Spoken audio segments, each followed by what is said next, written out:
this morning, sunshine through the clouds, feeling the healing, laughter all around. Rise up and stand tall, joy in every stride. No more tears to fall, let your spirit guide. Blessed go summer, shining through the night. Brighter than thunder, you're the morning light. Life keeps on spinning, hold on to your dreams. You're always winning, more than it seems. Hear the drums calling, dancing to the dawn. Keep on believing. Hey, welcome back to Blessed Girl Summer. It's Tisha here. Y'all, we one of my series on my path to marriage and family therapy as a graduate student. The last episode we talked about like the application process and kind of like why I decided to go into therapy. Today, I wanted to talk about a little bit about like what we learned, like what kind of classes I've had to take, but also the thing that most surprised me about this education, right?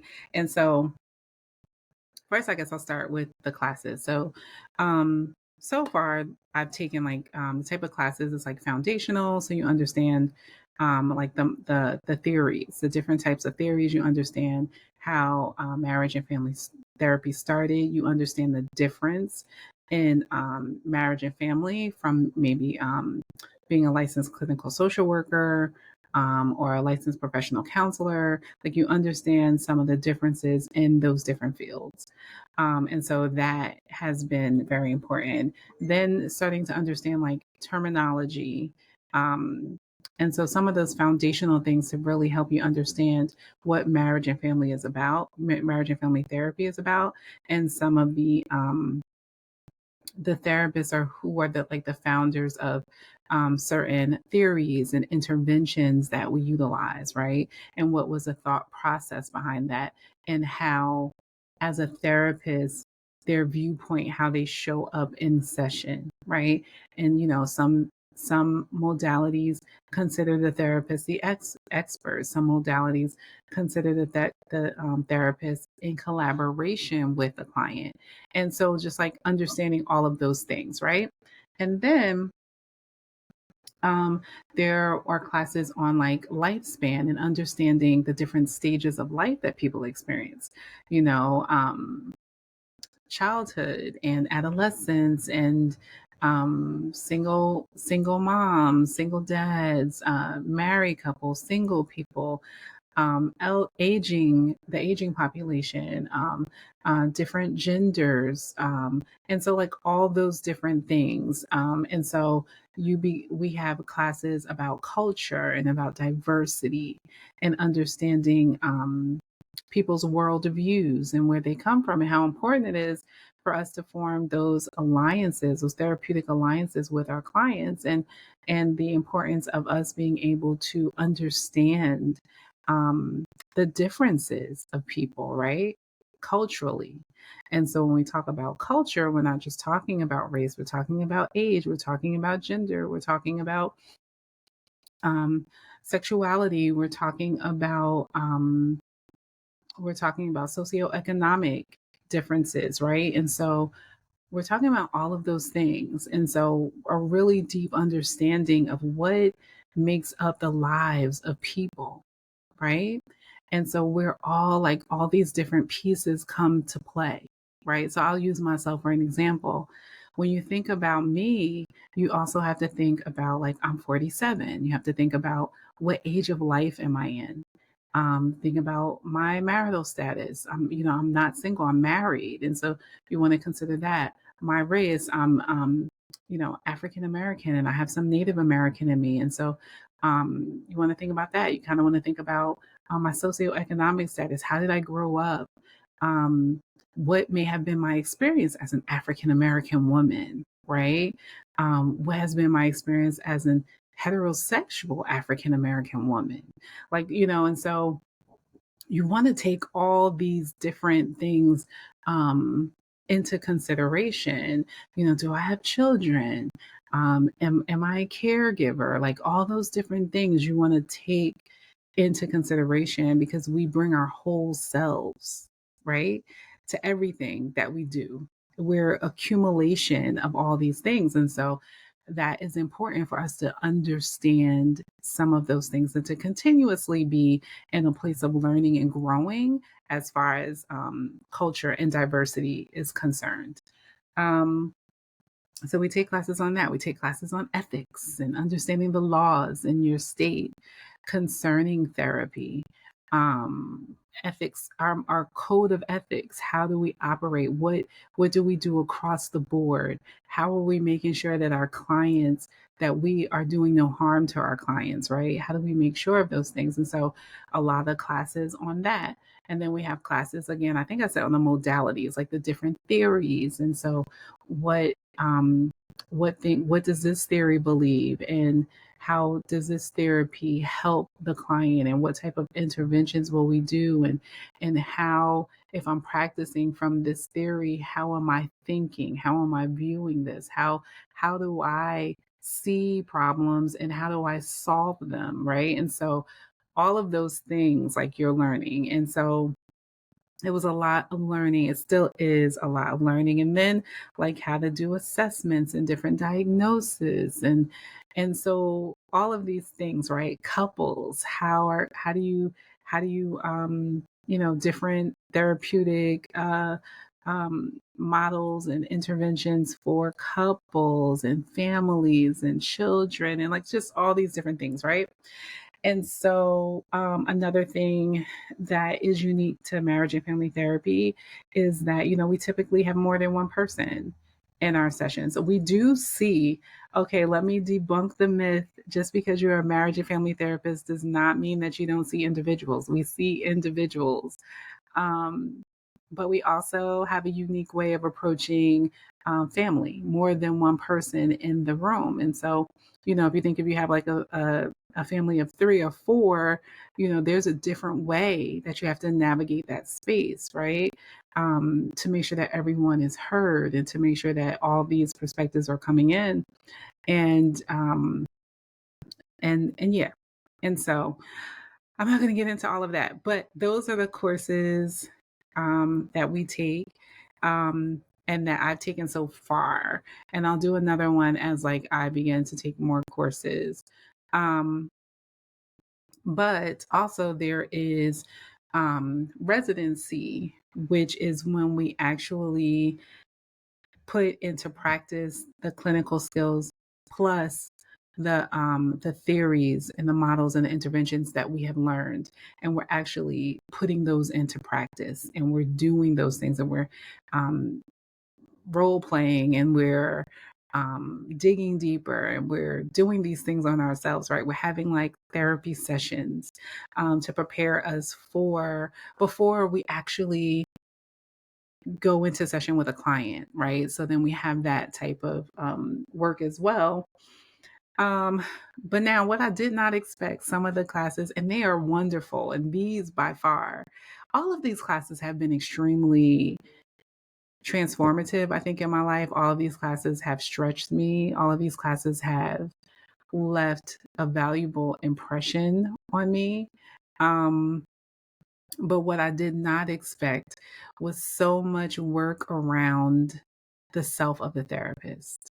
And the self of the therapist is us really understanding who we are as individuals, what makes us up, what triggers us, what are our biases and our stereotypes, what are our challenges and issues, what are the things that we still are working on and that we have to work on so that we are not bringing our things into our sessions with our clients, because our sessions with our clients are about and for our clients.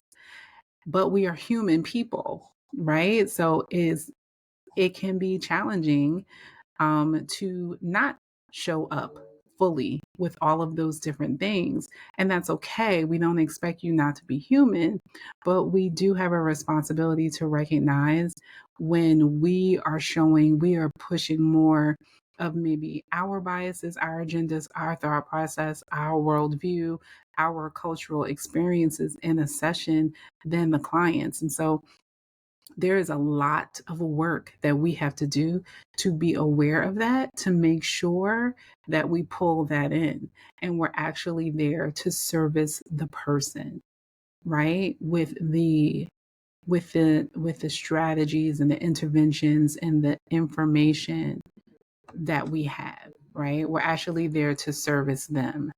And so it that is the work, y'all. I'm gonna be honest, that I was not expecting. It is a lot of self-reflection that I was not expecting. That I was just not expecting. I love it now, but it continues to challenge me. And when I say, I want to say 50%, like in every course, it's like 50% modules, or not 50% modules, but 50% academic learning. And then the other 50% has to do with you and how these things apply to you and what is that doing in you, and learning more about your makeup, learning more about you in that particular dynamic. And so, I mean, how, if you think about it, how would it be for us to have our clients or ask our clients to do work in a certain area that we haven't done, right? And so there's a lot of that. Now, that was unexpected. That was good, but it was unexpected. And what it did for me was it made this schooling experience more intense. And so I quickly began to discover that I needed to be able to decompress. Like, it was not just like learning and reading about other people's stuff. Now it's like my own stuff. And analyzing and digging deeper into those things, right? So it helped me really quickly understand how important self-care and soul care is in the life of a therapist. And, hence one of the reasons why this podcast was birthed, because that is so essential. It is not easy to do the deep healing work with others, because it can be heavy. And if you have to have some sort of balance for yourself so that you are able to still, thrive, and to not carry the weight of those things outside of session.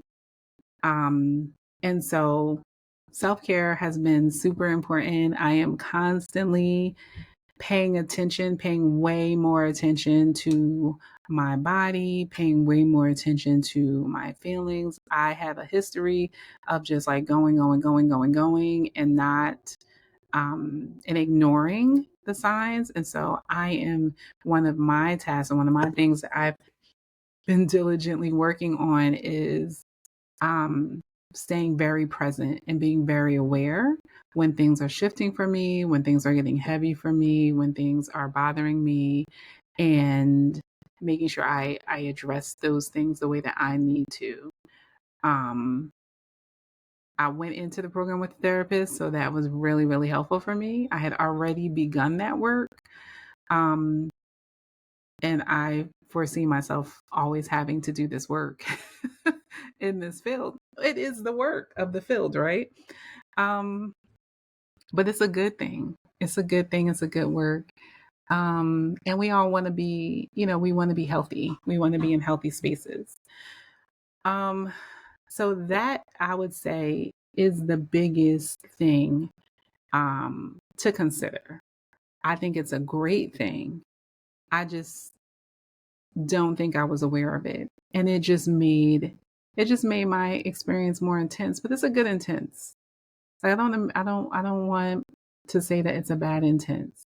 I think it could be bad if you're not balancing it, if you're not doing what you need to do to deal with it, if you don't have the support set up, And the school that I go to, Capella, has really great resources. Like they have free therapy sessions that you can get. They have free coaching. They have free support to help you process through the things. And I think on top of processing your own personal triggers, traumas, biases, and stuff like that, and then doing the work.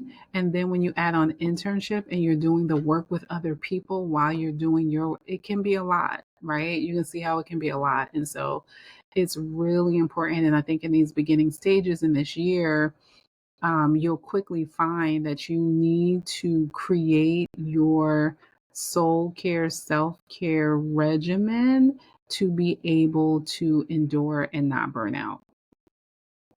Right. And so I guard that time, child. I protect that time. We got podcasts about all that time. I inquire of other people about that time because maybe you're not in this space, but if you're in any kind of serving capacity, you're still pouring out. Um, and so if you're pouring out, you definitely have to be poured back into, and no one is going to pour into you. You have to create those spaces for yourself, and you have to be unapologetic about it. Um, and so, like, folks won't necessarily understand it, but you know what you need to do so that you can actually show up. Because if you stop showing up, then folks gonna be mad at that too, that you're not showing up. So, that I would say is one of the bigger things.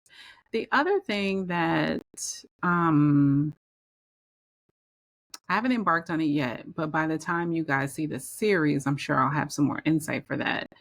Is going to be that like intern piece, like balancing other people's um, experiences and how you manage that. Because what I'm doing now is one level, but I'm sure that as the intensity increases, I'm going to have to increase what I do for self-care.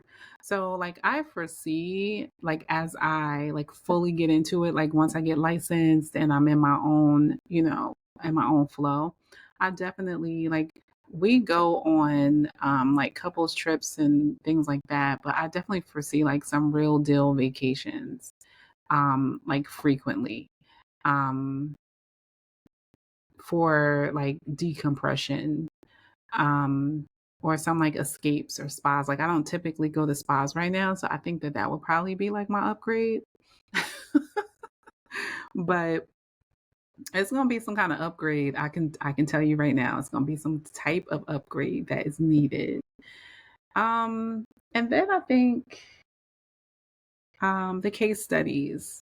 I think the case studies were interesting, but you will find yourself, seeing your friends, seeing your family, seeing people you know in things that you are reading. And oh, this is what I wanted to share. It is transformative and it is going to give you a new set of eyes, like a new way of observing, a new way of hearing, a new way of listening, and a new way of understanding. And I think another challenge, oh, this is good, that I really had early on, um, is like now I'm seeing and hearing things way different. And I'm interpreting them different. I'm analyzing them different. And I'm in the same place though. Like I'm interpreting situations that have always been happening or I've been experiencing, but I'm seeing them with different lenses. I'm understanding some different dynamics.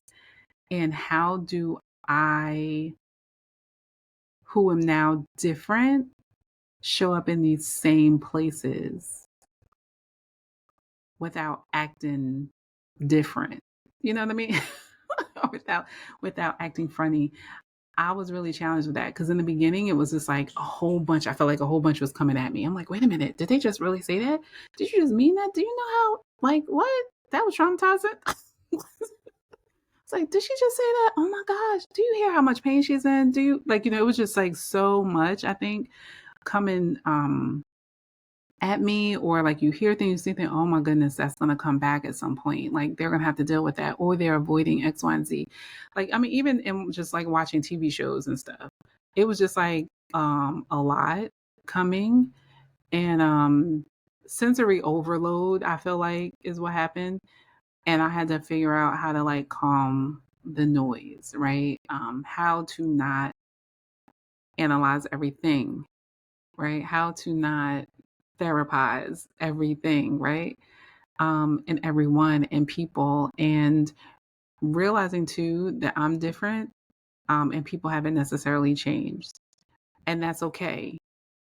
But where do I find the balance? And me settling myself with this and understanding that, and just trying to figure out a way to navigate it without making other people uncomfortable and without frustrating myself. So that was a little challenging for me. I feel like, and I'm trying to think like, what did I do? And I don't even think that there was something that I did. I think just as time went on, I began to understand it. It wasn't as like over sensory. It wasn't like as glaring at me. Like I still see it, but I think I'm getting a better ability to turn it off, like to choose not to stay in that space. One of the things I will say that I think helps me with that, for anybody who is like in a program and feeling the same thing, is I do this thing called, and I've talked about it before, but I do this thing called washing off my day. And so for me, it's like when I take my shower, it doesn't necessarily have to be like late at night, but when I'm ready to like shut down this analytical therapy mindset, or whether it's like work that I'm doing, or papers that I'm working on, or things that I'm reading, or case studies, or clients, or whatever, um, I take my shower, and that is a signal for me. And I do whatever brings me down, what decompresses me. For me, it's a shower with a nice, good smelling scrub, with some nice, good lotion, with music. Um, and then I'm mentally and physically washing off all the cares, all the things that I've taken in, and I'm making a choice that after I do all of this and I put on my loungewear, that part of me is over. That's done. I'll see that in the morning. And so I think that that's also helpful. Has helped me. I needed that physical, and I think I'll get to the point where I don't actually need that physical thing. I'll just be able to turn it off. But in the beginning, I needed something to remind me because my mind was still going. Um, so I do think that that probably is what has been helpful for me, to learn how to turn it down. Yeah, to learn how to turn it down. So, yeah, I think that y'all can clearly see I am thinking about this as recording. But that was really difficult for me in the beginning, and it's not, I just thought about it now, it's not as difficult right now for me. Um And then I think also, as you begin to learn more, and as you begin to do more of yourself a therapist work, and you learn more about yourself, there are things that you don't even be wanting to deal with, right? Or things that you wish that you didn't really realize. And so imagine other folks that have no idea, you know what I mean, that they've just been functioning in certain dynamics and certain things.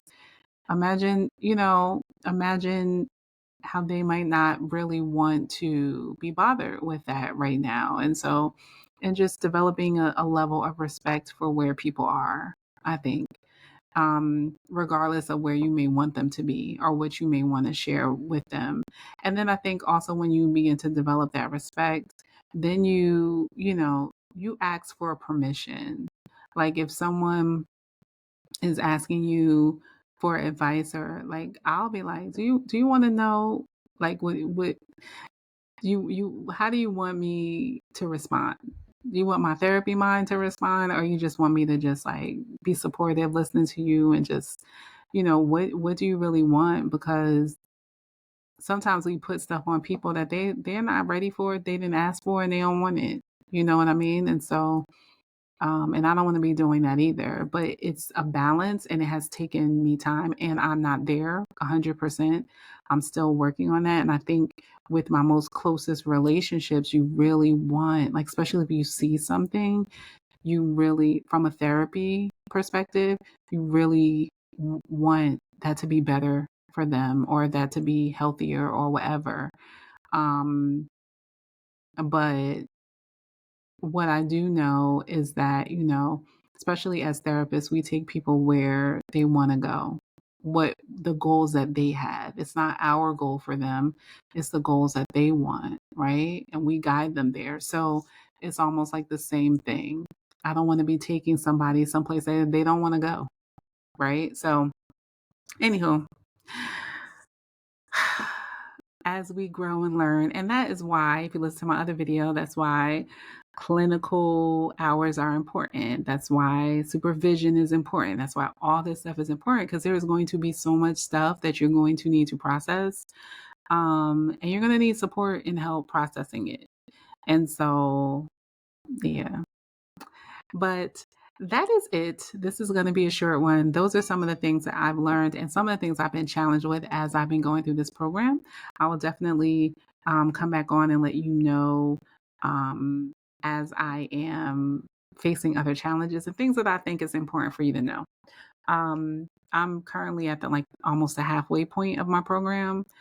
Y'all, I'm sure that licensure, listen, real quick, that I am working on studying and knowing my stuff now, because I know many people, it's a hard exam, and I'm not going to speak anything out, but like papers and stuff like that, understanding is good for me. But when it comes to exams, um, I mean, I do all right, but the last exam I took, which was like 3 years ago, I failed that thing by 2 points, I think, which was no 1 point, which was horrific and a horrific fail, like for me. Um, so what I think that I'm gonna do this year, I mean this time around for this exam, is I'm gonna invest in like a course that helps you prepare for it. In addition, in the school, Capella also offers like some pre-exam work. Like you have a year to prep for this thing, and then it gives you like sample testing and stuff like that. But what I think I'm going to do is I'm going to do that, of course, and then I'm also going to pay additionally for some additional support, because your girl needs to pass this test the first time. I'm telling you that. I'm telling you that because you cannot work as a therapist until you pass that exam. And so there's already like all these things that you have to do. I just personally don't want to get the license and then have to take it over again and can't work in the field that I've been dedicating all this time to. So yes, y'all, pray for me. All right, until next time, remember to subscribe, share, and like the video. And I'll see you in the next episode.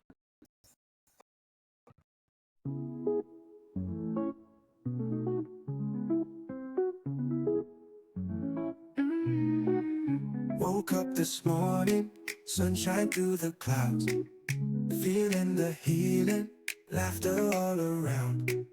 Rise up and stand tall, joy in every stride.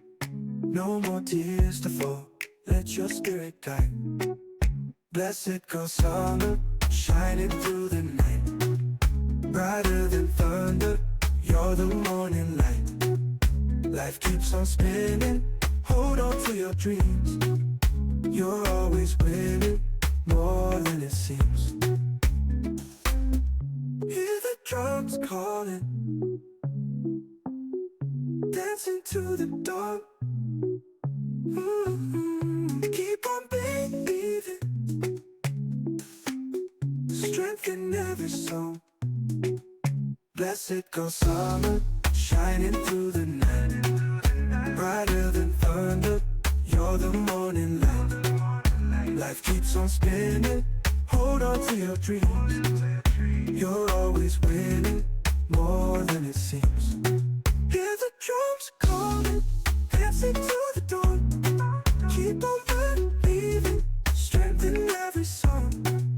Blessed girl summer, shining through the night. Brighter than thunder, you're the morning light. Life keeps on spinning, hold on to your dreams. You're always winning, more than it seems.